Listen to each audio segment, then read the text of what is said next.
You might actually get more happiness from spending money on others rather than yourself.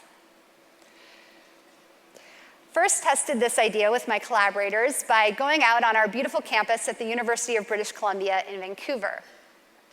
We just walked up to people in the morning and handed them either a $5 or a $20 bill. We asked them to spend the money by the end of the day with a catch. We told some people they had to spend the money on themselves, and we told some people they had to spend the money on somebody else. So what did people do with this extra bit of cash burning a hole in their wallet?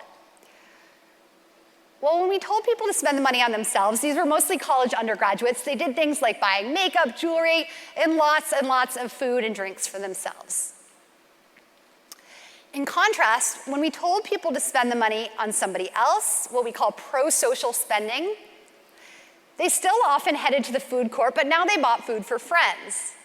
One girl bought a toy for a younger sibling, and a number of people made donations to charity. So the question is, which type of spending will leave people happier by the end of the day? Well, when we called people back that evening, we found that people who'd been assigned to spend the money on somebody else were significantly happier than people who'd been told to spend the money on themselves.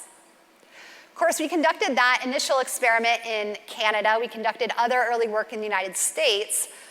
So we started to wonder if maybe we were seeing kind of a weird North American phenomenon.